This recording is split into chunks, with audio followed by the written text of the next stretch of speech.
kafir Quraisy itu misalkan masih kental dengan budaya Helenisme, dewa-dewa itu. Kemudian Islam datang mengislamkan budaya itu. Tidak semua dibuang, tapi yang bisa diadopsi, diadaptatif, Rasulullah melakukan Islam melakukan mode adaptatif itu. Tapi yang memang tidak bisa diperbaiki ya sudah, berarti di stop budaya itu. Ada gerakan Islamisasi dulu di awal. Nah, itu minuman keras ya. Sekarang riba. Nah, karena memang turunnya empat tahap ini sangat mengkondisikan sekali masyarakat waktu itu yang ekonominya itu ditunjang oleh riba. Jadi mereka menganggap riba itu ya salah satu komoditas ekonomi yang menjanjikan gitu. Bayangkan orang nggak kerja, cuma minjemi duit, misalkan 100 dirham, baliknya jadi 200 dirham. Nggak kerja, cuma minjemi duit ya, enak banget. Nah itu kan komoditas ekonomi yang dulu dipandang sebagai komoditas ekonomi yang menjanjikan. Kemudian setelah Islam datang, mulailah itu digerus, mulailah itu diubah akhirnya. Itu. Maka pelajaran penting dari 4 marhalah ini, tahapan-tahapan pengharaman ini, hijrah itu perlu dipersiapkan juga. Jangan langsung main banting setir aja gitu kan. Penumpangnya kemudian segala macam itu dilihat juga gitu. Ada orang mau hijrah tapi tidak diberikan fasilitas untuk dia menjadi bahagia, susah juga. Kayak orang bilang gini, Pak, Bapak pokoknya harus berhenti dari kerja di bank. Bapak kan kerja di bank selama ini, berhenti gitu. Dia udah direktur tuh di bank tertentu. Begitu suruh berhenti, terus saya kerja apa? Ya nggak tahu. Pokoknya Allah nanti akan memberikan Bapak pekerjaan. Ya dia gampang nyuruh orang berhenti dari bank tapi tidak menawarkan solusi. Baiknya sebenarnya ketika kita dakwah untuk orang itu udah berhenti dari transaksi riba, terus saya makan apa? Ya dikasih solusi kerjaan. Bapak kerja sama saya Pak, misalkan saya punya bisnis ini, itu kan solusi. Atau kita join Pak bisnis sama-sama, kita bentuk korporasi apa misalkan, atau PT apa, itu kan jadi solusi. Nah Al-Quran memberikan 3 atau 4 tahap ini untuk juga masyarakat bisa menyiapkan diri.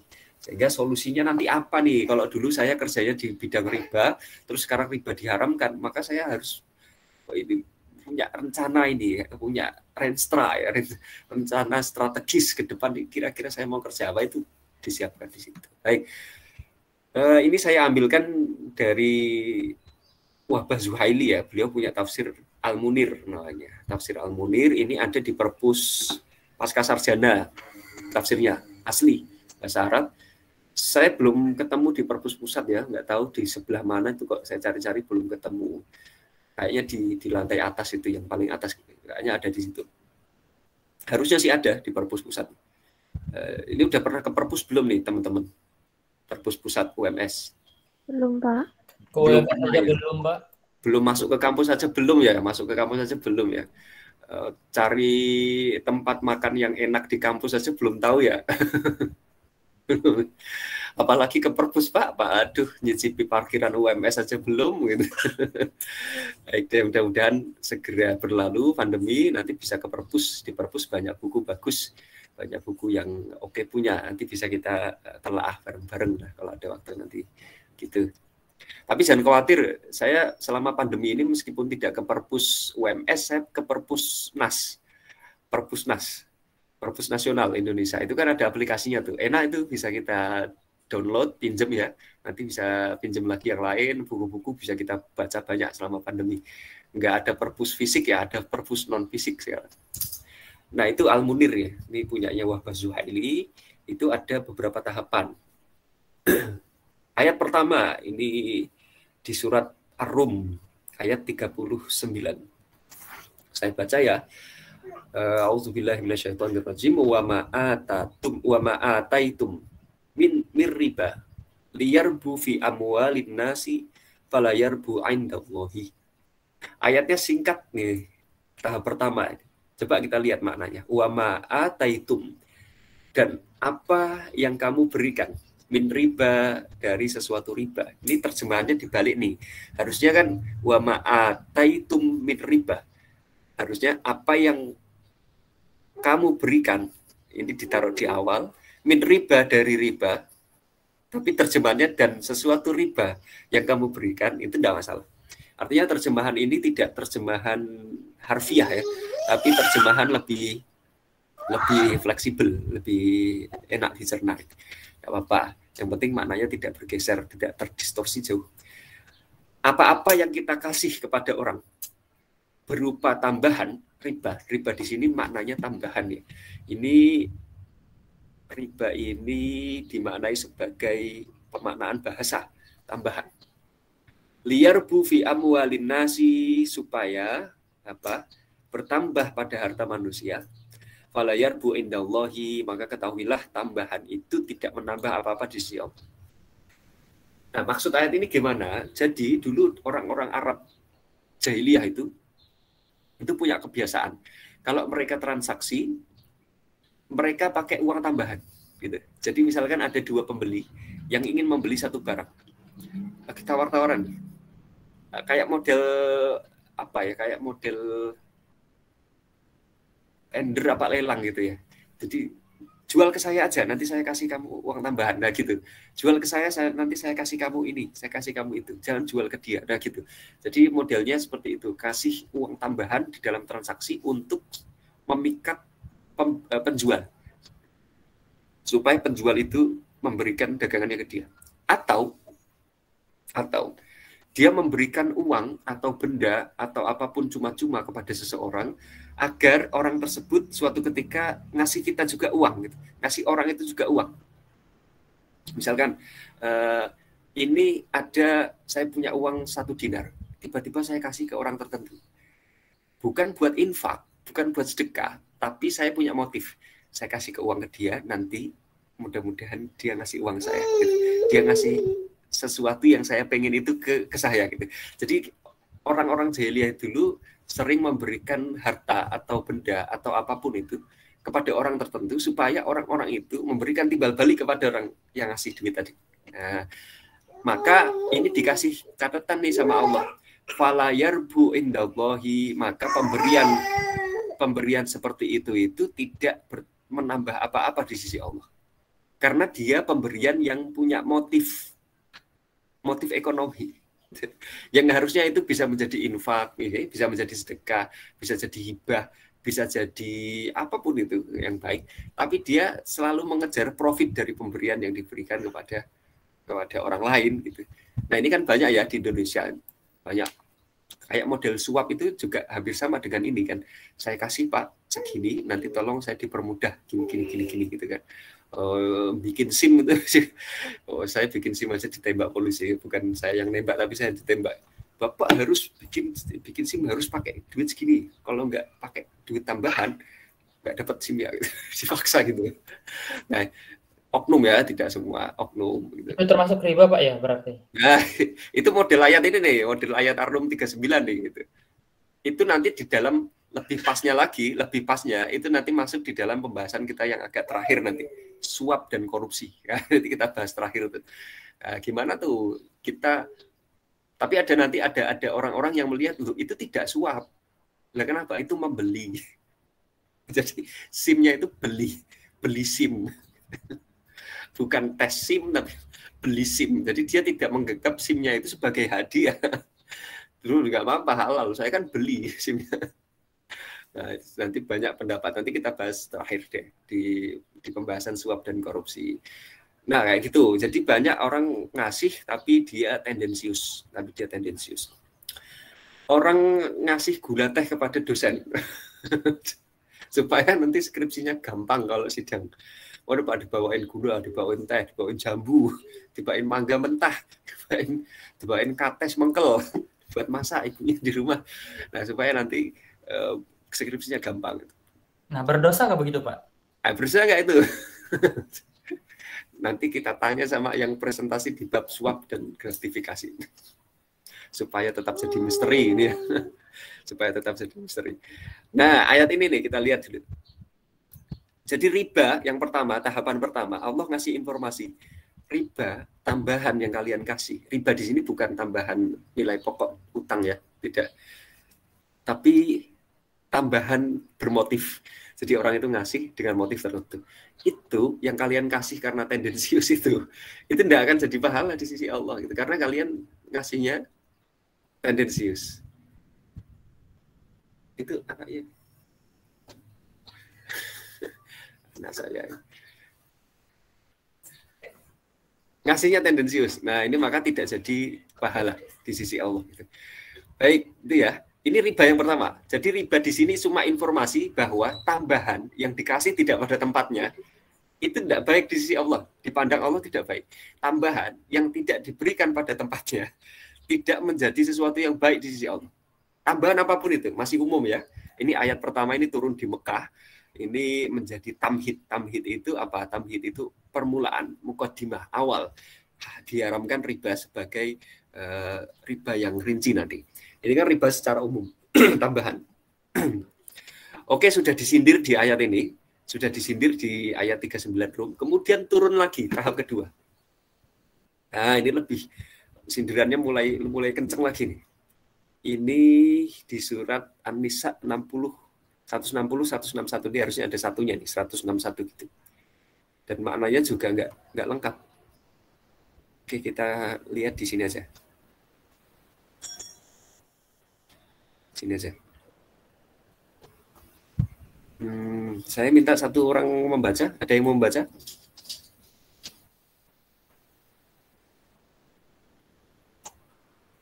Nggak ada? Teman-teman ada yang mau membaca? Baca yang mana, Pak? Ini fabizulmi minal ladzina hadu. Silakan. Bismillahirrahmanirrahim. Fabizulmin minal ladzina hadu haramna alaihim thayyibatin uhillat lahum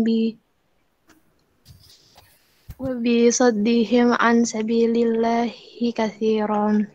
Yang artinya ya terjemahannya. Karena kezaliman orang-orang Yahudi, kami haramkan bagi mereka makanan yang baik-baik yang dahulu pernah dihalalkan, dan karena mereka sering menghalangi orang lain dari jalan Allah. Baik, terima kasih Ima, luar biasa sekali. Yang bawah sekalian nih, saya kasih bonus satu deh. Wah, bihim riba, wah timur riba. Wa ahdihimur riba wa qad nuhu anhu wa aklihim amwalan nasi bil batil wa atadna lil kafirina minhum adzaban aliman. Artinya, dan karena mereka menjalankan riba padahal sungguh mereka telah dilarang darinya, dan karena mereka memakan harta orang dengan cara tidak sah atau batil, dan kami sediakan untuk orang-orang kafir di antara mereka azab yang pedih. Baik, terima kasih Ima. Ima dulu SMA-nya di mana, Ima? Madrasah, Pak. Madrasah Ibtidaiyah. Madrasah Aliyah Solo. Karanganyar, Pak.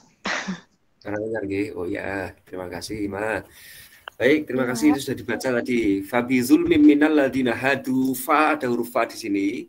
Kemudian bi, kita belajar nahwul Quran ya. Di dalam nahwul Quran itu kan ada huruf jar namanya. Bi yang masuk di sini sebelum isim, maka isimnya jadi majrur. Zulmin, dibacanya min bukan zulman atau zulmun, jadi zulmin karena ada bi di sini. Fabi zulmim minal ladina hadu, karena kezaliman orang-orang Yahudi.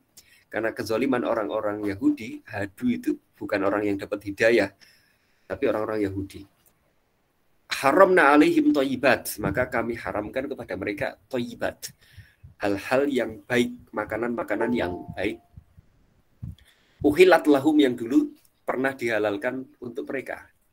Wa bisaddihim, dan pengharaman yang baik yang dulu dihalalkan itu bukan cuma karena kezaliman, tapi karena apa? Wa bisaddihim an sabilillahi katsira, dan usaha-usaha orang Yahudi itu untuk menghalangi orang-orang itu mendekat ke jalan Allah. Ya.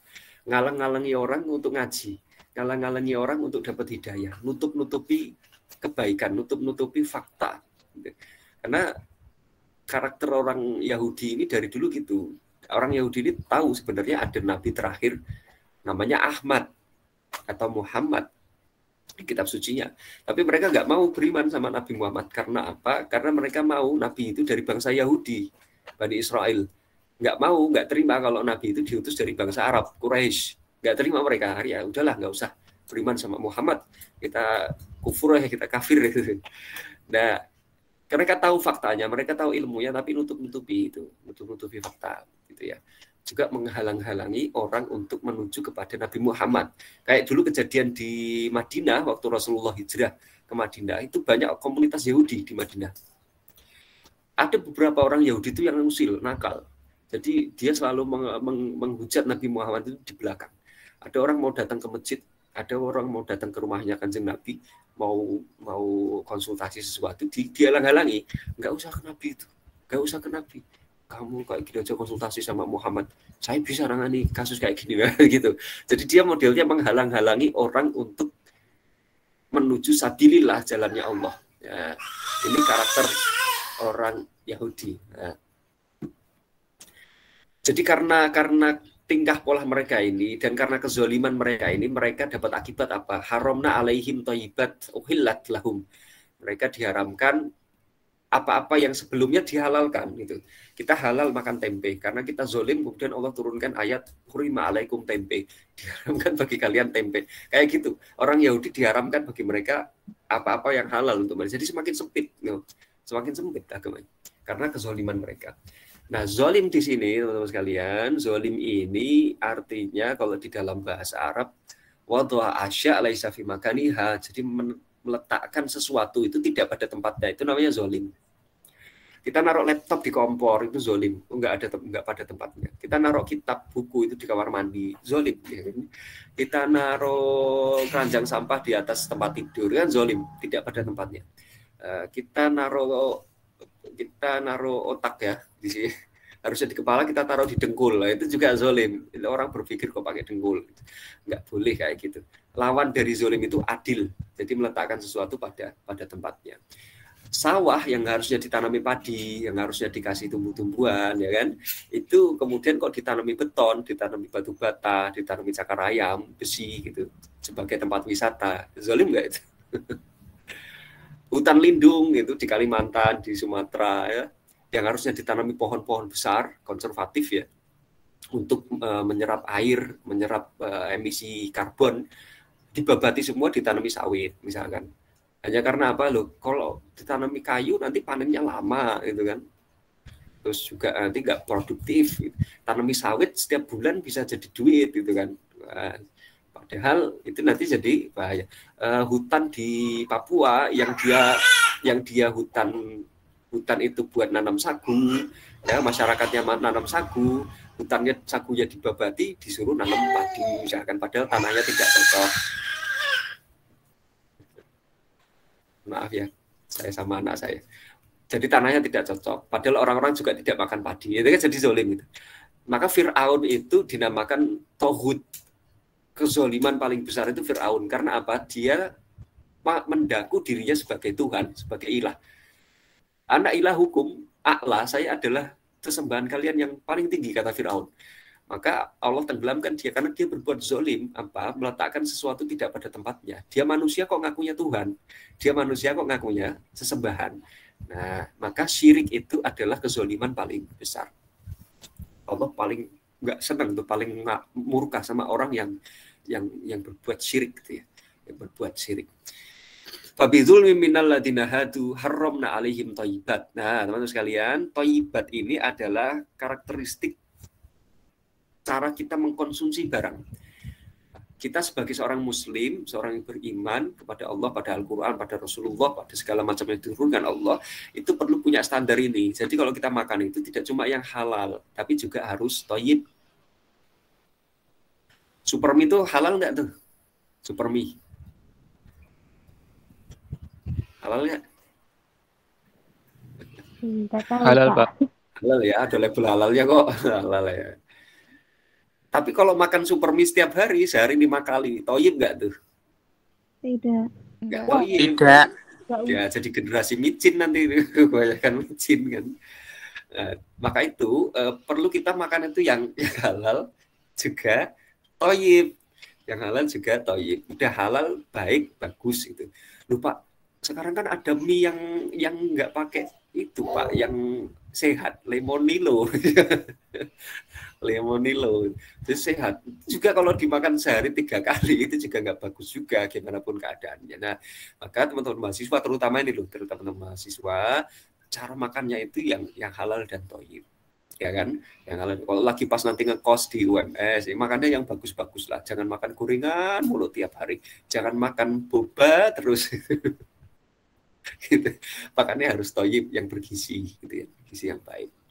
Pak, saya nggak punya duit buat beli yang bergizi Pak, itu ya nanti dipikir bareng-bareng kalau masalah itu gitu ya. Jadi harus halal dan thayyib, halal dan thayyib, harus baik kan ya, baik dari cara memperolehnya, baik dari zatnya, baik dari yang lain-lain itu.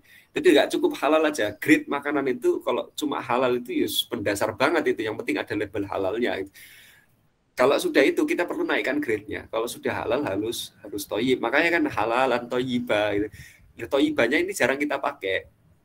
Kita cuma mempertimbangkan halal saja, tapi thayyib ini jarang kita pertimbangkan. Maka di dalam pola kita konsumsi kita sehari-hari kita perlu halal dan thayyib gitu. Thayyib itu bagus ya, bergizi, kemudian juga penuh nutrisi, baik untuk kesehatan, itu thayyib. Thayyib secara gizi, baik thayyib secara etik itu juga perlu. Thayyib secara etik, misal gini, kita tahu ada teman kita itu di kos-kosan itu kirimannya telat, jadi nggak punya duit tuh di kos-kosan, duitnya tinggal 50.000 untuk sebulan. Karena dia tinggal di Solo, 50.000 itu bisa dipakai buat makan. Setiap hari dia cuma makan nasi kucing 3 kali sehari, sampai kumisnya panjang udah kayak kucing. Nasi kucing.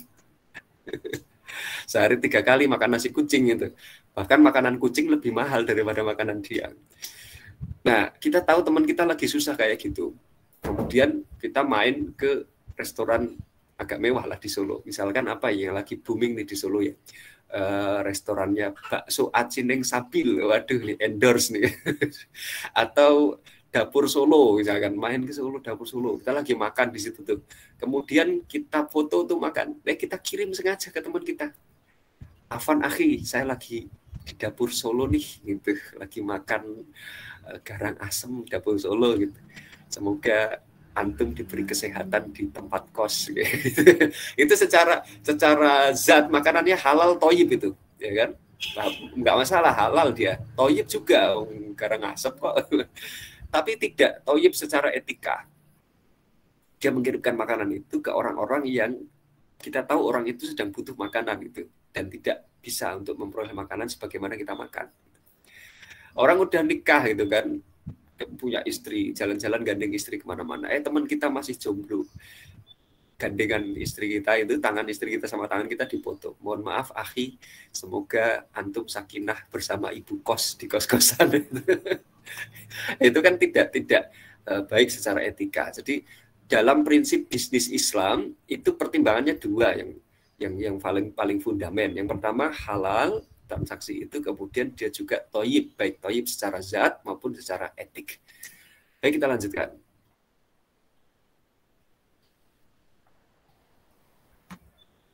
Tahap kedua, fabizulmi minal ladzina hadu haramna alaihim thayyibat ukhillat lahum wa bisaddihim an sabilillahi katsiran. Ayat kedua, wa akhdihim riba. Dan gara-gara mereka ngapain kok diharamkan apa yang baik bagi mereka itu? Karena mereka ngambil riba. Transaksi riba. Wa qad nuhu anhu, padahal riba itu sudah dilarang sama Allah. Nuhu anhu. Nggak boleh itu riba, ada diharamkan bagi orang-orang Yahudi loh ya. Ini belum ada orang-orang ya ayyuhalladzina amanu ya. Ini masih alladzina hadu, orang-orang Yahudi. Wa aklihim amwalan nasi bil batil, dan mereka makan harta orang itu dengan batil. Caranya macam-macam nih. Ya bisa menggelapkan, bisa kemudian sikut kanan kiri, bisa macam-macam ya. Jadi makan harta orang dengan cara batil. Sekarang kemarin waktu masa pandemi itu saya sering ketemu tuh sama Pak RT itu, Pak RW, ngobrol-ngobrol, Pak RT, Pak RW itu. Ada bantuan sosial yang masuk ke masyarakat. Di beberapa RT rupanya bantuan sosial itu disunat, dipotong ya, dengan dalih misalkan buat pembiayaan operasional, buat bayar mobil angkut misalkan, karena kan bansos itu kan ngangkut beras tuh. Ngangkut beras banyak. Jadi oke, biaya kas ini nggak cukup nih buat pembiayaan ngangkut beras banyak itu. Akhirnya bansosnya itu dipotong sekian persen untuk biaya angkut beras gitu kan. Atau dengan cara-cara yang lain, misalnya pemotongan yang lain itu. Itu padahal bukan hadiah gitu kan. Kalau dia cuma ingin pembiayaan angkut beras itu kan ada dana yang lain. Misalkan di kelurahan itu disediakan loh dana untuk operasional itu disediakan. Operasional bansos ya disediakan. Khusus dananya bukan dana bansos. Dana bansos memang jatahnya masyarakat itu dipotong. Nah, ini kan memakan harta orang dengan batil. Sekarang gini ada pertanyaan. Ini kan lafadznya wa aklihim dan memakan harta orang itu dengan batil. Sekarang saya tanya Pak, kalau dia tidak makan misalkan dia ngambil riba, tapi tidak dimakan Pak harta riba, dibuatin kontrakan misalnya. Bagaimana itu? Boleh nggak itu? Kenapa lafadznya di dalam Al-Quran itu wa aklihim? Berarti kalau saya nggak makan, boleh dong. Ngambil harta secara batil itu boleh dong. Nggak makan saya. Gimana? Ada pendapat nggak? Saya mau tanya ke... Tadi bapak-bapak udah ya, sekarang ibu-ibu deh. Tanya ke ibu-ibu, ganti. Esti, ada Esti. Esti Widyastuti. Yes. Esti. Nggak ada ya, lagi ke belakang. Ke Hesti ini kalau lagi jadi panitia, nama akun Google Meet sama Zoom-nya nggak usah diganti, kasih spasi aja, Hesti. Baik, yang lain. Muhammad Al-Alim, ada Al-Alim. Iya Pak, iya Pak. Baik, Muhammad Al-Alim ini gimana nih di Al-Quran lafadznya makan harta, makan riba, jangan makan harta orang secara zolim, jangan makan riba. Kalau pemanfaatannya tidak untuk makan, boleh nggak itu, Alim?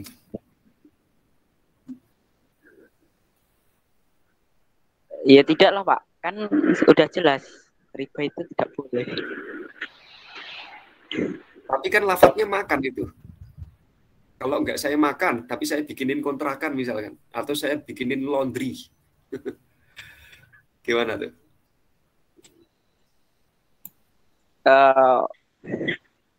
Makan tuh mungkin konsumsi Pak, jadi bisa buat diapain pokoknya kalau dikonsumsi nggak boleh. Sendiri. Digunain. Tapi kenapa lafadznya makan? Gimana? Kenapa lafadznya kok makan? Yang dipilih Allah itu kok lafadznya makan?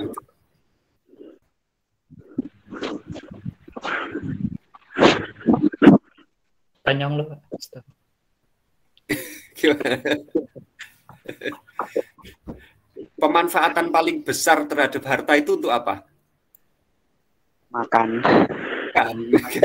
Dibuat kontrakan, hasil uang kontrakan diapain? Dimakan juga. Dibuat laundry, hasil uang laundry buat apa? Makan juga gitu kan. Lupa saya enggak loh Pak. Saya itu makan riba, tapi saya beliin tas Shopee Paris misalnya. Atau saya beliin ini yang daki gunung ya, The North Face misalkan, atau Eiger, atau tas yang mereknya apa tuh? Yang ada gambarnya gunung itu, Consinau itu.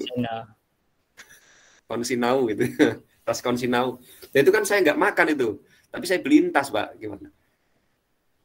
Ya memang itu salah satu bentuk pemanfaatan harta. Tapi Al-Quran menggunakan kata makan karena default pemanfaatan harta itu paling banyaknya digunakan untuk makan.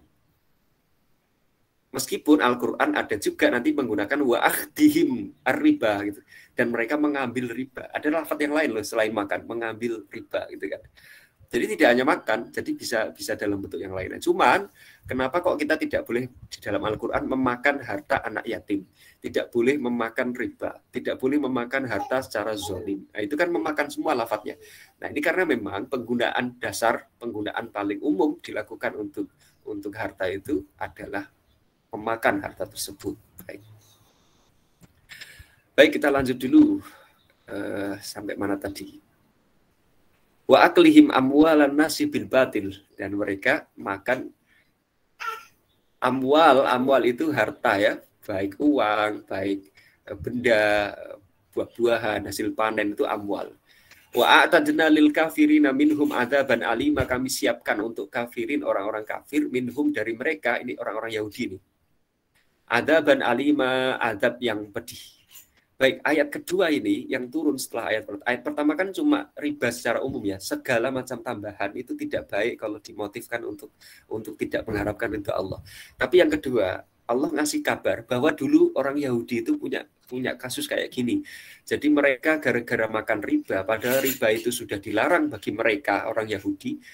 Akibatnya apa? Mereka mendapatkan akibat tidak diperbolehkan mengkonsumsi apa yang sudah dihalalkan awalnya.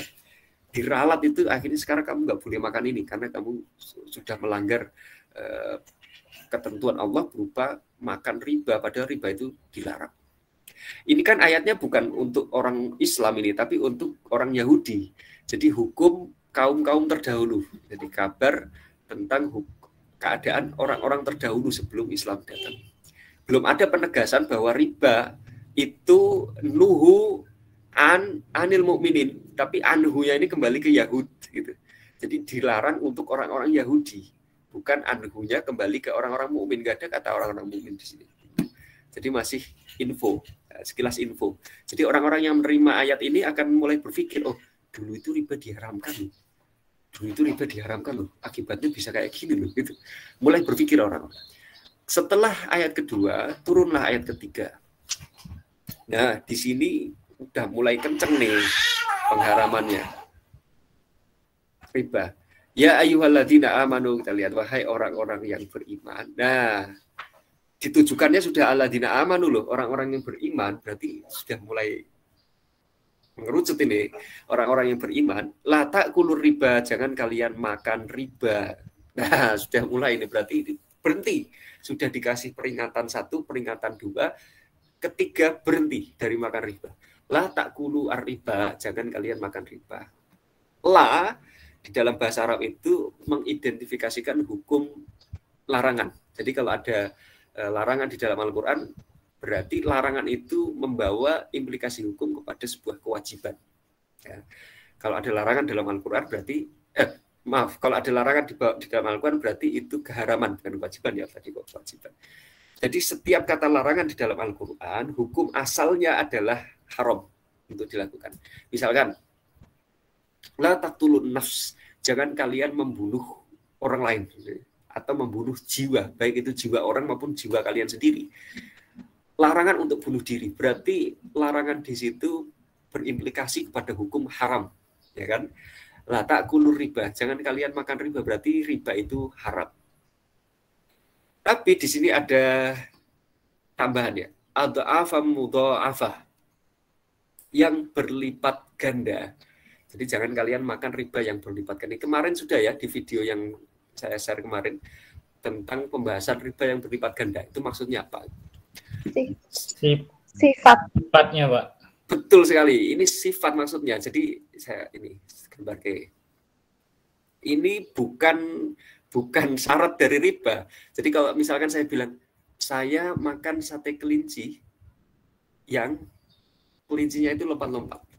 Jadi memang kebiasaan kelinci itu ya lompat-lompat. Bukan saya bilang saya nggak mau makan kelinci kecuali kelinci yang lompat-lompat. Nah, di kalimat kedua, kelinci yang lompat-lompat itu bukan hal, bukan sifat, tapi dia syarat. Tapi kalau di kalimat pertama, kelinci itu punya sifat lompat-lompat, nah gitu ya. Jadi dibedakan di sini. Maka riba di sini, adha'afa mudha'afa ini bukan syarat dari riba. Riba yang apa? Yang berlipat-lipat. Berarti kalau nggak berlipat-lipat boleh dong. Ya nggak boleh karena ini bukan dimaknai sebagai syarat. Ini dimaknai sebagai sifat dari riba itu. Riba yang berlipat-lipat ganda. Karena kecenderungan riba itu selalu naik, lipat-lipat ganda. Yang pertama. Kemudian yang kedua, adha'af ini bentuk jamak dari dhi'fun. Dhi'fun.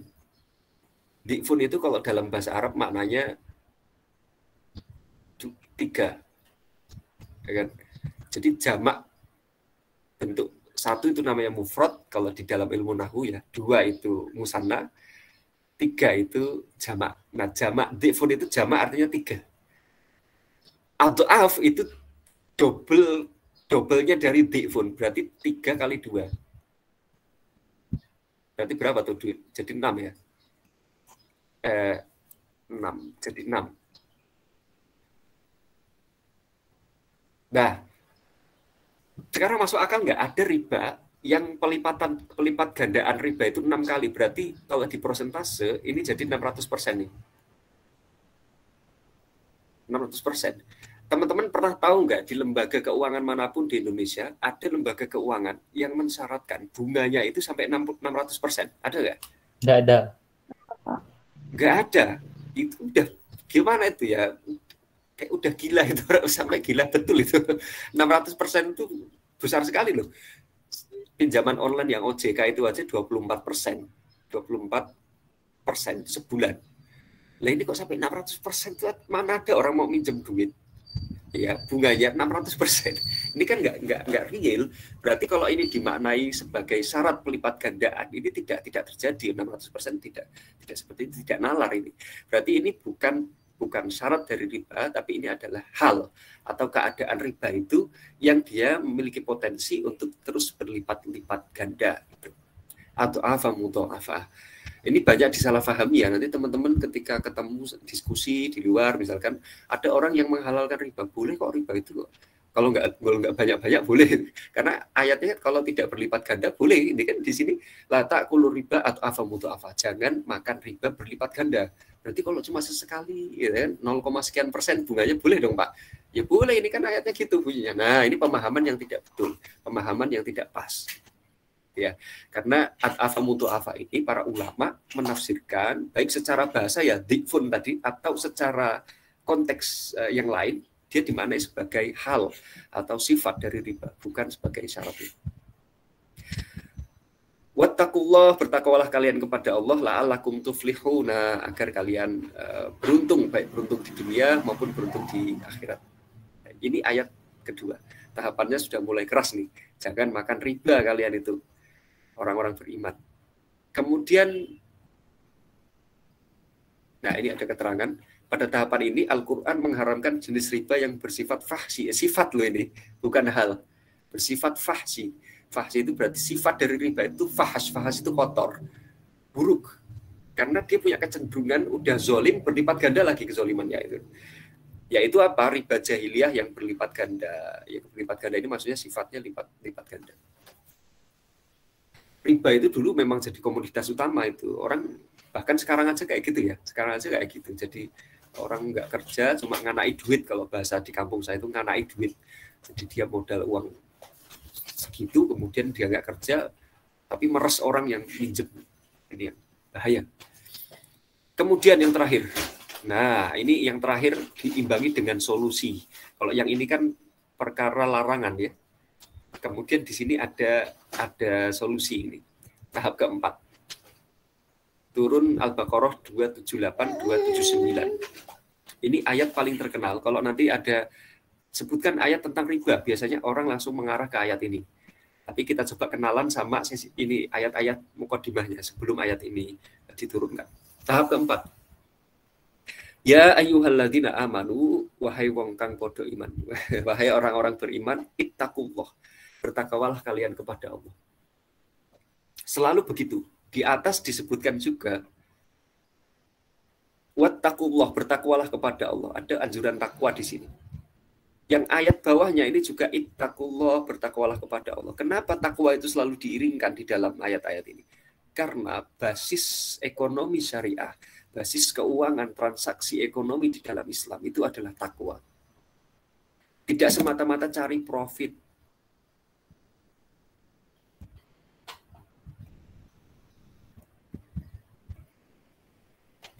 Tapi juga mempertimbangkan takwa yang pertama.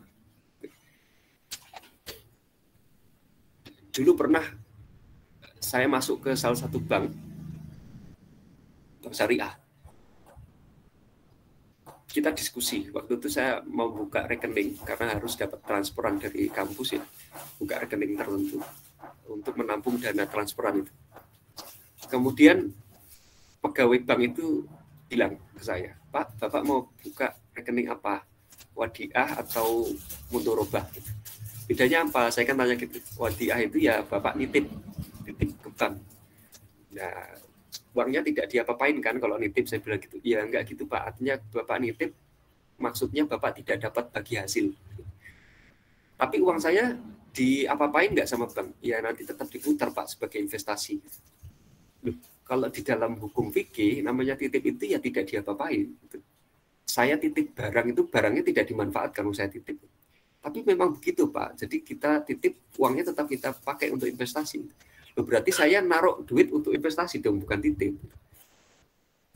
Ya begitu Pak. Akhirnya jelimet kemarin kita diskusi sampai sore itu, sampai banknya mau tutup itu. Sama CS ya, karena saya datang agak siang ya, udah nggak ada nasabah. Maksud itu bulat kemana-mana. Nah artinya apa? Ada titik lemah di dalam sumber daya di perbankan syariah. Meskipun ini hanya oknum ya, tapi ini bisa menjadi cermin bahwa ada titik lemah SDM di sana.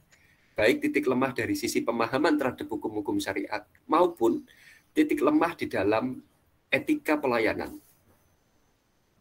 Teman saya di Australia waktu itu, di Universitas Wollongong, Australia, nanti bisa saja. Itu cerita ke saya. Dulu saya pernah ini Pak, masuk ke salah satu bank syariah, lembaga keuangan syariah, LKS, lembaga keuangan syariah. Saya dimarah-marahin gitu. Nah, kenapa? Ya dia mulai cerita tentang problemnya segala macam. Dimarah-marahin sama satpam, dimarah-marahin sama teller. Gitu. Yang saya pandang sebenarnya problem itu tidak perlu diselesaikan dengan marah-marah, tapi digetak-getak sama satpamnya. Nah, di situ kemudian ada pertanyaan besar. Begitu kita masuk ke bank konvensional misalkan, pelayanannya ada bank konvensional itu pelayanannya yang bagus. Tapi di bank syariah ada juga kita menemukan 1-2 kasus pelayanannya kok malah berkebalikan dari bank konvensional gitu. Yang padahal seharusnya ini berbeda. Kalau basisnya syariah harusnya pelayanan etik itu lebih tinggi. Ya kan? Pelayanan kesyariahannya itu lebih tinggi daripada bank-bank yang lain yang tidak berbasiskan syariah misalnya. Nah, kenapa itu terjadi? Karena rupanya ada kecenderungan untuk menghilangkan nilai ini. Wattaqullah ini. Jadi semata-mata lembaga keuangan syariah LKS itu cuma cari profit aja. Sehingga ayat-ayat yang berkaitan dengan pesan takwa di dalam transaksi perbankan itu semuanya di-skip ya. Cuma pesan takwa. Orang-orang cuma ngelihat esensi transaksinya saja, tetapi ini tidak dimaknai sebagai esensi tersendiri takwa ini. Justru di-skip kesannya, dihilangkan sehingga transaksinya kering. Transaksinya ya profitable aja gitu. Kering transaksinya. Maka teman-teman yang nanti akan bergerak di lembaga-lembaga keuangan syariah punya beban dakwah ini. Jadi menghidupkan nilai-nilai takwa ini di dalam lembaga keuangan syariah. Basisnya ini takwa ini dulu. Takut sama Allah kalau melanggar hukum. Takwa. Profit nanti urusan belakang. Profit insya Allah nanti kalau sudah takwa, ini nanti jadi gampang kita terapkan hukum ini. Tapi kalau takwanya di-skip, ini nanti hukumnya sedikit kering gitu. Kayak kita minum air ini loh. Di gelas ya. Saya punya gelas ini. Kita bingung ngitung dimensi gelasnya. Berbobot gelas, kemudian kedalaman volume, diameter bibir gelasnya ini. Kita hitung itu secara rinci gitu kan. Hukum. Tapi kita capek ngitung gelas ini gitu, dimensi gelas ini. Kita lupa di dalam gelas itu ada air yang bisa kita minum supaya kita seger kalau kita kehausan. Bayangkan sekarang ada orang kerja ngitung dimensi gelas ini saja. Setiap hari dia cuma ngitung gelas itu beratnya, ada gelas baru, ditimbang beratnya berapa, kemudian dimensinya segala macam, berapa senti, berapa mili volumenya, segala macam dihitung berapa liter gitu. Sampai dia capek, dia jenuh. Dia haus, dia bingung menyembuhkan kehausannya dengan cara apa. Dia lupa bahwa di dalam gelas ini ada airnya itu yang tadi dia ukur, tapi dia tidak minum. Dia mengobati kehausannya itu dengan cara gelas ini dipukulkan ke orang lain, dibenturkan ke kepala orang lain, dia merasa puas akhirnya. Dan ini kan pelampiasan yang salah. Gelas ini hukum fikih riba, hukum fikih mudorobah, hukum fikih wakaf, hukum fikih macam-macam itu gelasnya. Tapi nilai-nilai takwa itu adalah air yang ada di dalam gelas yang perlu kita sadari bahwa kita juga bisa minum air itu supaya segar. Nah, supaya kekuatan kita supaya kemudian kita bisa lebih terus untuk berjalan gitu. Spiritualitas kita juga hidup gitu. Jangan kemudian lupa bahwa spiritualitas kita juga perlu diopeni, juga perlu diurus. Nah, ini tadi ya. Wattaqullah, kenapa takwa ini selalu ditaruh di ayat-ayat itu? Karena takwa ini adalah esensi utama. Jangan lupakan takwa. Wazaru ma baqiya minar riba, tinggalkan apa yang tersisa dari riba. In kuntum mu'minin, kalau kalian benar-benar bertakwa loh, benar-benar beriman loh. Ya, kecuali kalian imannya dolanan, kecuali kalian imannya main-main. Ya, mesti kalian ngambil apa yang sisa riba itu. Misalkan gini, ada orang minjemi orang 1 juta. Dia pasang riba 500.000. Berarti Bapak harus mengembalikan ke saya 1.500.000. Oke, dicicil itu pembayarannya. Dia sudah dapat 1.200.000, masih ada 300.000 ribanya. Dia tahu kemudian ada ayat ini, maka dia tinggalkan riba. Maka yang 1.200.000 yang sudah dia ambil dikonsumsi, udah hilang uangnya kemana-mana buat kebutuhan harian, masih ada 300-nya dilepas. Apa yang tersisa dari riba itu tadi. Kalau yang sudah diambil dan tidak bisa balik misalkan, ya sudah, tutup buku. Tapi yang masih tersisa jangan diambil. Fa'ilam taf'alu, kalau kalian tidak lakukan itu, tidak lakukan pemberhentian ini, fa'dzanu biharbi minallah, maka ketahuilah Allah dan Rasulnya akan memerangi kalian. Memerangi di dunia maupun memerangi di akhirat. Karena riba itu termasuk dosa besar tuh.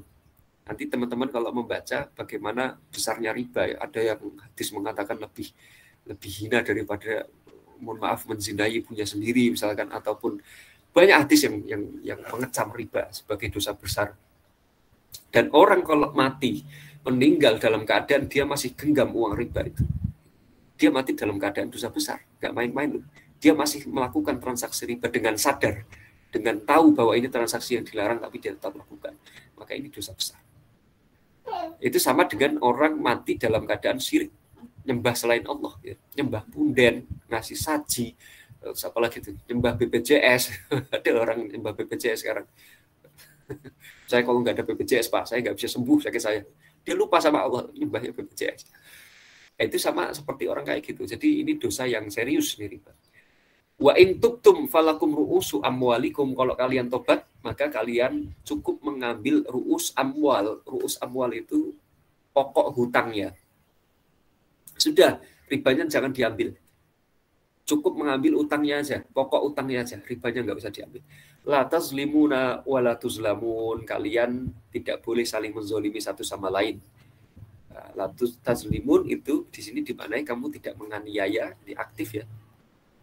Wala tuzlamun, ini pasif, dan kamu juga tidak dianiaya. Bahasa sederhananya jangan saling menganiaya gitu, dengan cara mengambil riba. Jadi kan pesan ini kepada orang yang minjemi duit, pesan ini kepada orang yang dipinjemi duit gitu. Jadi tidak boleh ini dua-duanya. Artinya memerangi riba itu juga harus menghentikan dua belah pihak ini gitu. Maka tidak heran ketika di hadis dikatakan dosa riba itu bukan cuma kepada orang yang minjemi duit, tapi orang yang menerima pinjaman. Kalau dia setuju dengan akad itu, gitu. Kalau dia melakukan transaksi dengan akad riba. Karena kalau dua pihak ini tidak ada, maka riba tidak jalan. Gitu. Maka dosa riba itu tersaham kepada dua orang ini. Gitu.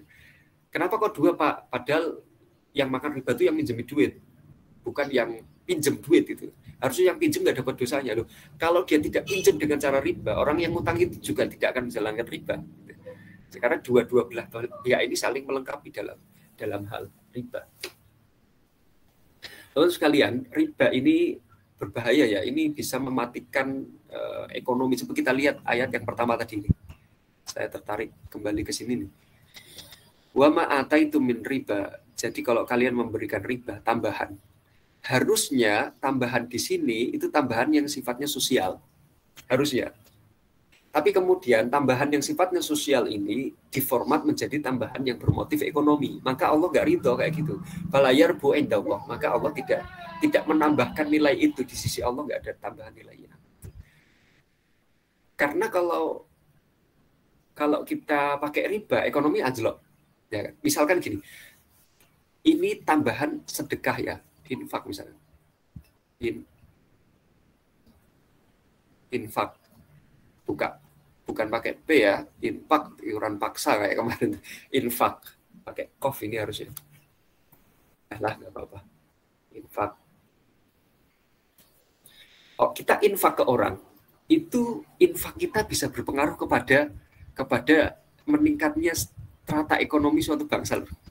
Coba kita lihat gini. Misalkan ini ya di sini kita ore-ore. Jadi begitu kita infak,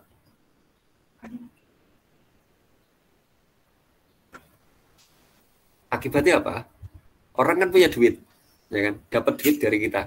Orang punya duit, berarti daya belinya naik apa turun? Naik. Dia punya kemampuan beli yang naik. Kalau daya beli naik, produsen berarti produksi barangnya tambah banyak apa enggak? Produsen tambah banyak kan? Produksi juga naik. Karena permintaan pasar banyak, daya beli masyarakat naik. Kalau produksi banyak, kira-kira pabrik butuh tenaga kerja lebih banyak nggak? Tenaga kerja. Tuh, Pak. Iya. Tenaga kerja butuh banyak. Tambah tenaga kerja. Kalau tambah tenaga kerja, berarti pengangguran berkurang nggak? Berkurang. Kalau pengangguran berkurang, kriminalitas berkurang nggak? Berkurang. Ya. Kalau kriminalitas berkurang, produktivitas secara umum naik nggak? Naik.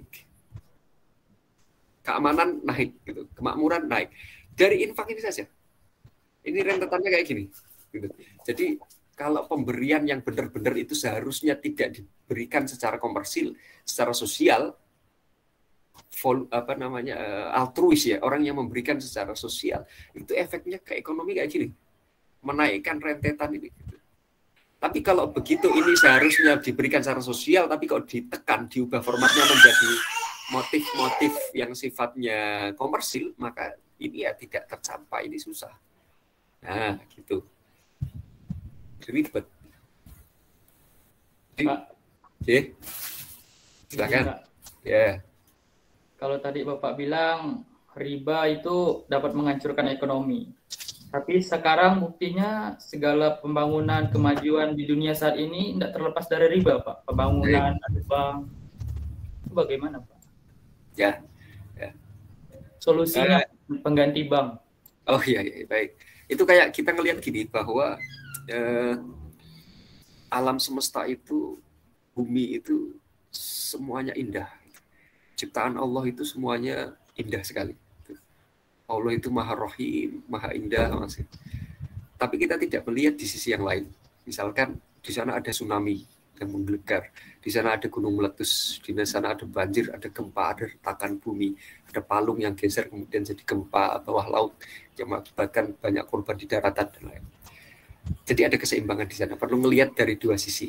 Nah, kalau kita melihat ekonomi dunia secara umum, ya sekarang ekonomi dunia berkembang, ya kan?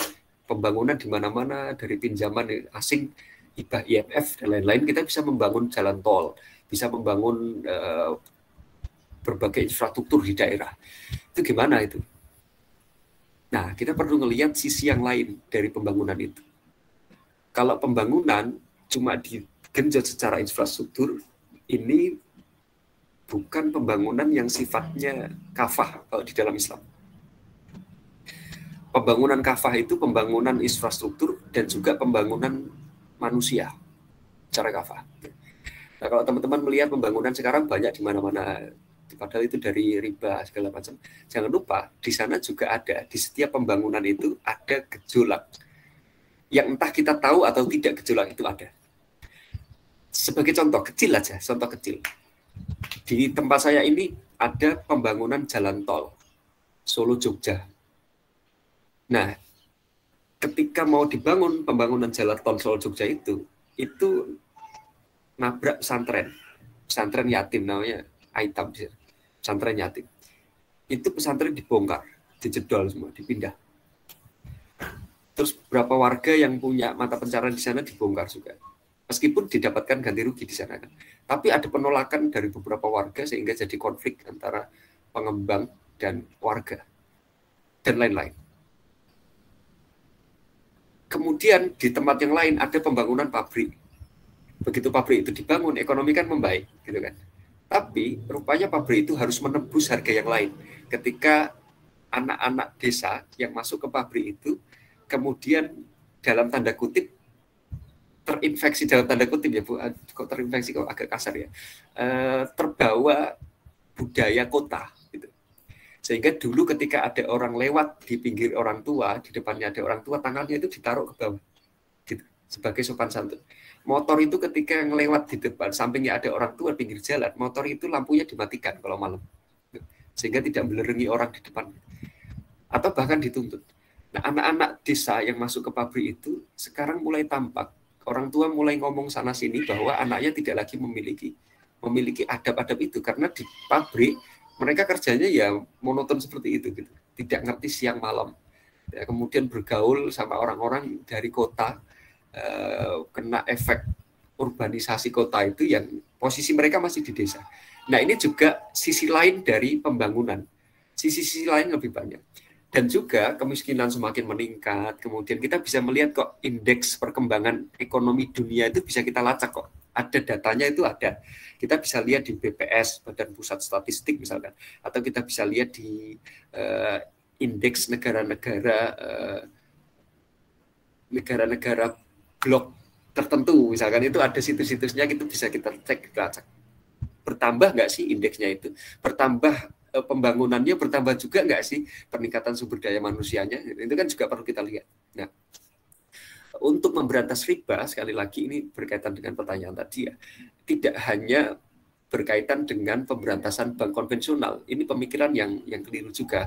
Jadi kalau kita identik dengan riba, berarti kita harus memberantas bank konvensional. Tidak, gitu. Bank konvensional itu salah satu bagian saja dari hal yang perlu kita perbaiki. Padahal sistem kita yang berjalan di kehidupan kita sekarang itu kan tidak cuma sistem bank konvensional aja itu yang mengandung nilai-nilai kezaliman ini, tetapi di sistem-sistem yang lain juga perlu kita perbaiki. Nah, seperti itu. Jadi kalau dikatakan pembangunannya tambah, berarti kesejahteraan hidup nambah dong. Padahal riba ini kan justru menghancurkan ekonomi gitu kan. Nah, kita lihat itu datanya di indeks ekonomi. Nanti kita akan tahu itu. Nanti silakan bisa dicek sendiri untuk perkembangan indeks ekonomi itu, di dalam jurnal itu juga sudah banyak. Dan kesadaran masyarakat dunia terhadap praktek riba ini juga sudah tumbuh banyak sekali. Sudah mulai tumbuh. Orang-orang sadar bahwa praktek ini sebenarnya justru malah akan jatuh. Kapitalisme yang berakar di alam internasional kita, di dunia kita sekarang ini, ya kan sekarang lagi jayanya kapitalisme ini. Itu baru berapa dekade itu, kalau kita hitung, berapa puluh tahun baru ada kapitalisme itu. Dulu sebelum kapitalisme itu gencar-gencarnya sosialisme di Rusia dulu. Dan di beberapa negara itu sosialisme. Bahkan Soekarno dulu sempat mau menggadang-gadang sistem sosialisme itu di Indonesia, disatukan bahkan dengan agama juga. Nah, Sakom dulu ya, pernah ada sistem itu. Nah, itu tumbang juga, sosialisme tumbang. Sekarang diganti kapitalisme. Kapitalisme sekarang baru berapa tahun sih? Gitu. Berapa tahun baru. Nah, nanti oleh beberapa ahli, kapitalisme ini diprediksi akan surut juga. Jadi ketika dia naik ke puncaknya, kemudian dia akan surut, anjlok juga, tumbang juga nanti pada akhirnya. Dan ini tanda-tanda ketumbangan kapitalisme sudah banyak diteliti oleh para ahli, ini sudah banyak nampak. Mulai yang Amerika kemarin tahun berapa itu 2014 ya, itu ada krisis luar biasa di Amerika gara-gara kredit macet perumahan itu, sehingga sampai Gedung Putih itu ditutup. Teman-teman dulu melihat beritanya ya, di Amerika Yunani nggak bisa bayar hutang sampai kolaps negaranya gara-gara riba juga. Banyak negara-negara yang kemudian kolaps gara-gara transaksi yang model seperti ini gitu. Dan akhirnya harus nonton dikit-dikit lagi. Sekarang pun ekonominya juga masih belum stabil ini secara global ya. Tapi kalau kita cuma melihat misalkan ada pembangunan tol, pembangunan jalan layang, pembangunan MRT, pembangunan macam-macam yang sifatnya lokal, mungkin kelihatannya tambah ekonomi. Tapi kebutuhan ekonomi kan juga besar gitu, pengeluaran juga besar. Nah, kita perlu adil menimbang ini. Dan juga kapitalisme yang menggadang-gadang sistem riba ini itu belum lama itu, belum. Sosialisme itu berapa puluh tahun itu, 60-an atau berapa, 30 atau 60 tahun itu ya berjaya kalau sosialisme itu. Dan sekarang kita masuk ke era kapitalisme sekarang, kapitalisme liberal ekonomi kita. Ini kan belum ada berapa tahun itu. Nah, kita masih nunggu ini kira-kira jatuhnya kapan ini kapitalisme ini. Nah, seperti itu. Jadi ada sisi-sisi lain yang perlu kita lihat. Allah menghapus riba, yamhaqullahu riba wa yurbi shadaqat. Allah menghapus riba itu, yang Allah tidak suburkan dari riba itu bukan cuma harta, tetapi juga umur. Ada ulama yang mengatakan usia orang itu bisa berkurang gara-gara dia makan riba. Bisa juga keharmonisan keluarga. Bisa juga ketenangan hidup itu berkurang. Allah cabut di sana keberkahannya. Dia mungkin hartanya nambah, tetapi dia akan menumbalkan harmonis hidup. Dia akan menumbalkan kesehatannya sendiri. Dia akan mengorbankan sisi-sisi yang lain dari kehidupan dia. Orang yang makan riba, rentenir, itu sudah banyak yang tumbang, sudah banyak yang jatuh. Tetangga saya punya tetangga itu di desa itu rentenir. Rumahnya 2 itu rentenir, rumahnya bagus-bagus 2 orang. Tapi akhirnya jatuh juga, sekarang malah dia dikejar-kejar rentenir yang lain gitu.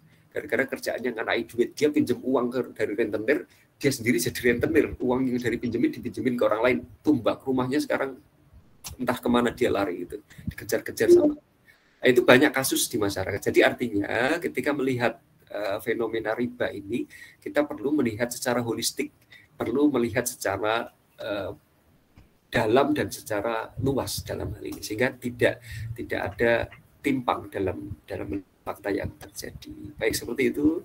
Ada yang ditanyakan teman-teman?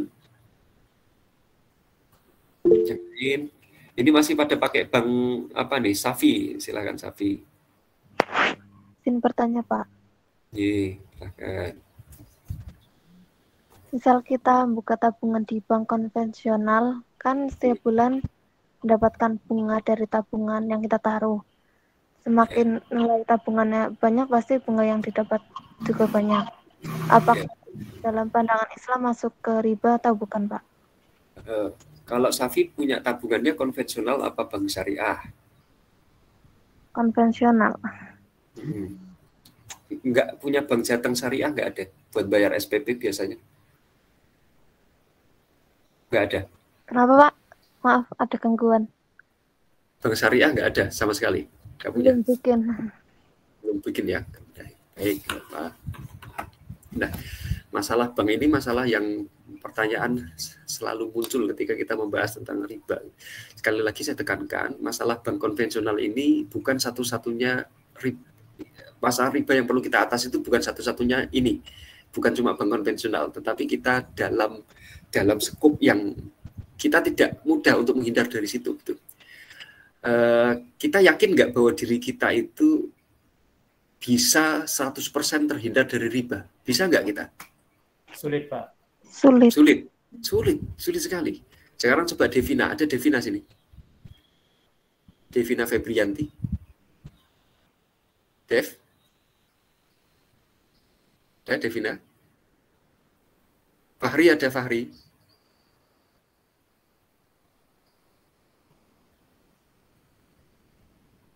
Garnis, ada Garnis?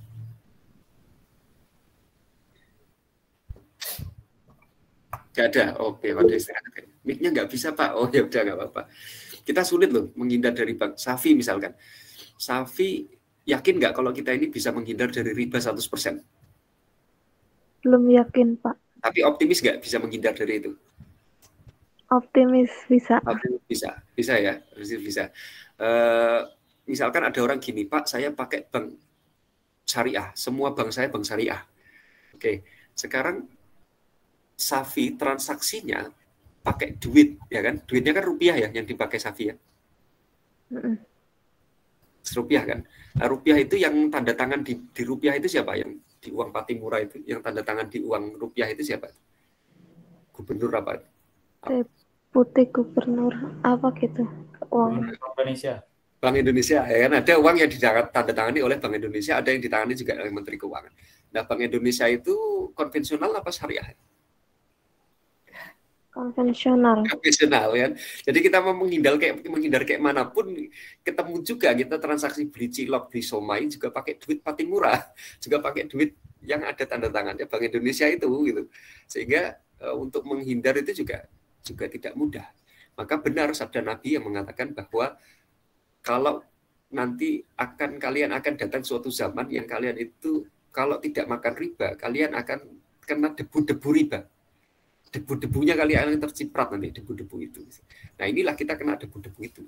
Maka urusan riba ini adalah urusan besar. Urusan besar, kita perlu sosialisasikan, kita perlu dakwahkan, kita perlu bikin sistem yang benar-benar mature, yang benar-benar matang sebagai sistem alternatif nanti pengganti sistem konvensional yang ada selama ini gitu. Nah, itu. Tapi alhamdulillah loh, sekarang setiap bank konvensional itu hampir semua ya, itu sudah punya bank syariahnya masing-masing. Jadi misalkan bank BRI, sekarang ada BSI syariah ya, dulu BRI syariah.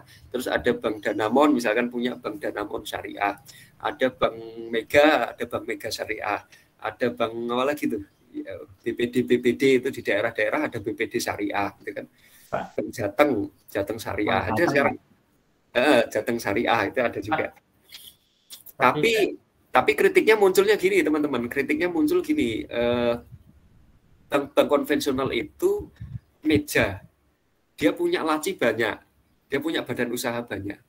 Nah, salah satu laci itu adalah bank syariah anakannya itu tadi gitu. Artinya bank syariah, misalkan bank syariah A itu adalah anakan dari bank konvensional A. Artinya ketika bank syariah ini dibuat, modal pertamanya itu juga sedikit banyak diambil dari bank konvensional yang menjadi indukannya tadi. Gitu. Jadi bank syariah dibuat dari hasil modal bank konvensional. Nah ini kan jadi polemik juga di kalangan para ahli ya. Jadi bank syariah Indonesia itu murni nggak sih, gitu kan? Pure nggak sih dia syariah atau betul? Nah yang setahu saya yang benar-benar murni itu dulu dibuat di zamannya Pak Harto itu, Orde Baru itu. Bank Muamalat Indonesia, BMI, yang banknya ungu itu loh, banknya warnanya ungu, ada tulisannya Dain gitu. Bank Syariah, Bank Muamalah ya, Bank Muamalah. Ini dulu dibuat di zamannya Pak Harto. Jadi dulu ngumpulin dana haji kalau nggak salah itu. Jadi bukan dana hajinya, tapi orang yang daftar haji diminta untuk invest saham ke bank syariah yang akan dibuat ini. Dulu sampai kayak gitu, hingga akhirnya terbentuk modal dibuat untuk menjalankan BMI dulu, Bank Muamalat Indonesia. Tapi Bank Muamalat Indonesia juga tantangannya besar karena dia berhadapan dengan bank-bank konvensional yang sudah lebih dahulu ada dan kapitalnya, modalnya lebih besar juga gitu kan. Bahkan kadang-kadang masyarakat nih pada ngeluh juga, Pak, saya kemarin saya kan jual tempe nih Pak, saya mau cari pinjaman ke bank muamalah atau bank syariah tertentu misalkan. Itu syaratnya lebih susah sebetulnya Pak daripada bank konvensional, itu lebih susah, syaratnya lebih bulat, lebih jelimet kemana-mana. Akhirnya saya nggak jadi pinjam di bank syariah, saya pinjam di bank konvensional lagi. Nah, jadi tantangan-tantangan itu ada. Jadi gitu ya, Gernis ya, kita tidak bisa dengan mudah di zaman ini menghindar dari bank konvensional. Seharusnya kita mudah-mudahan besok ada waktu ya, kapan-kapan kita akan bincang tentang gimana cara kita bermuamalah dengan bank konvensional. Oh, saya sudah taruh di psikologi. Ada e-book di sana, punyanya Pak Sarwat ya, Ahmad Sarwat, nanti bisa dibaca.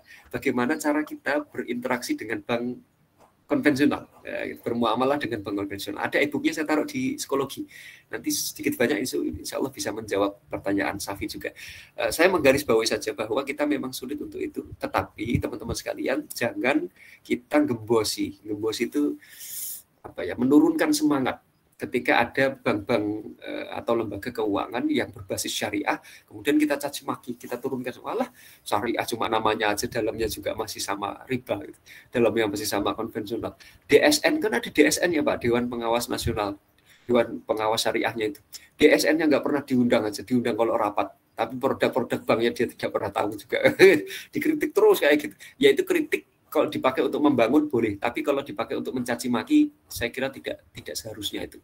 Karena adanya lembaga syariah di Indonesia itu berkah sendiri loh. Artinya syariah ini sudah mulai dilirik oleh banyak orang, kesadaran itu sudah mulai ada. Itu perlu kita apresiasi dengan baik bahwa lembaga keuangan syariah ini sudah mulai banyak, berarti sudah mulai orang-orang itu mulai paham tentang syariah ini. Meskipun pembacaan para ahli ekonomi di Indonesia, jadi fenomena bank syariah atau lembaga keuangan syariah Indonesia itu perannya sampai hari ini hanya sampai ya, ini menurut pendapat beberapa ahli, hanya sampai meramaikan pasar perbankan, belum menawarkan sistem alternatif yang baru gitu. Tapi stratanya itu tingkatannya baru sampai ikut meramaikan pasar perbankan di Indonesia secara khusus gitu. Tetapi tetap kita apresiasi, alhamdulillah kita punya bank syariah. Kalau teman-teman mau pindah ke bank syariah, baik. Kalau masih belum bisa, ya pakai bank konvensional. Tapi paling tidak teman-teman jangan pinjam ke bank konvensional. Jangan pinjam ke bank konvensional. Kalau nggak benar-benar mentok betul nggak bisa, hindar. Mendingan pinjam ke dosen. Pinjam ke dosen. Mendingan pinjam ke tempat yang lain. Nah, gitu. Pinjam ke Bapak. Ya? Pinjam ke Bapak. Aduh, pinjam ke saya, nanti saya kasih apa ya? Saya kasih karcis parkir, pinjam ke saya. Nah, pinjam ke lembaga lain yang lebih menenangkan, Tapi kalau memang belum bisa pindah dari bank konvensional ya nggak apa-apa. Toh kita juga nggak bisa move dari situ. Saya transaksi di Shopee ya. Shopee itu juga kita kan masukkan ke Shopee Pay misalkan, atau teman-teman transaksi di Gojek gitu ya. GoFood ataupun GoCar ataupun GoRide itu kan kita transaksi di situ, naruh uang dulu tuh. Uang itu kan dari pihak Gojek atau Shopee itu kan juga memutar uang itu, jadi investasi juga itu. Kadang-kadang kita dapat benefit apa misalkan bonus ini, bonus itu. Nah, itu kan sama seperti kita ngutangi orang terus kita dapat tambahan dari utang itu. Kita bisa dapat pokok utang dan dapat tambahannya. Nah, itu sudah diteliti oleh beberapa teman-teman kakak kelas tentang gimana hukumnya kita naruh uang di marketplace ya, Shopee ataupun aplikasi, kemudian kita dapat bonus dari aplikasi itu. Itu sama nggak itu kayak kita ngutangi terus kita dapat manfaat dari utang itu. Ada pembahasan sendiri. Begitu, Safi, paling tidak itu artinya kalau ada usaha untuk pindah ke bank syariah, baik, kita apresiasi bank syariah, jangan kita jelek-jelek ya kan, kita support, kita terus kembangkan. Itu langkah penting. Kalau belum move on dari bank konvensional, ya sebisa mungkin jangan terlalu dalam ke sana. Karena fatwa bunga bank konvensional itu sudah keluar dari MUI, sudah dari Tarjih Muhammadiyah, sudah dari Nahdlatul Ulama juga sudah gitu. Saya kira itu Safi. Teman-teman yang lain, kalau tidak ada, tidak cukupkan nih, sudah mau selesai jam itu. Ini pertemuan kelima ya, teman-teman ya. Pertemuan kelima, ke-6, ke-7 nanti udah UTS tuh. Ya, teman-teman siap-siap untuk materinya di murojaah kembali. UTS mau soal ISE apa pilihan ganda? Isai aja, Pak. Isian aja, Pak, jangan pilihan ganda. Kenapa nggak pilihan ganda?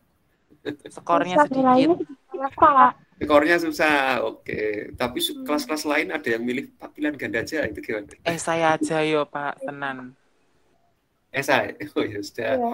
Nanti kita lihat lah ya, yang paling mudah untuk teman-teman nanti insya Allah saya. Jangan khawatir masalah skor, saya udah bilang dari awal kok sama Pak Subhi, jangan khawatir nilai. Pak Subhi tidak melihat teman-teman itu dari nilai, tapi dilihat dari perilaku harian, dari komunikasi, dari adab segala macam. Nilai juga ada pertimbangan, tapi bukan itu tujuan kita, bukan itu tujuan. Jangan berorientasi nilai, gampang, nilai itu gampang. Pak, nanti gampang nilainya dapat C gimana Pak? Insya Allah bisa jangan C Pak. Insya Allah enggak C lah, C. Ya, hidayat Pak. Mudahin kami Pak, insya Allah Allah bakal mudahin urusan Bapak juga Pak. Waduh, pakai dalil ini ya, mahasiswa HES ini pokoknya pinter-pinter semua lah masalah dalil. Insya Allah itu mudah-mudahan kita diberi kemudahan untuk mengerjakan UTS besok. Baik. Demikian teman-teman sekalian, kalau tidak ada pertanyaan, kita tutup, cukupkan pertemuan kita. Mudah-mudahan ini pertemuan berkah dan Allah meridhoi apa yang kita bahas pada pertemuan pagi menjelang siang hari ini. Baik, kita cukupkan dengan kafaratul majlis. Subhanakallahumma bihamdika asyhadu an la ilaha illa anta astaghfiruka wa atubu ilaik. Assalamualaikum warahmatullahi wabarakatuh. Waalaikumsalam.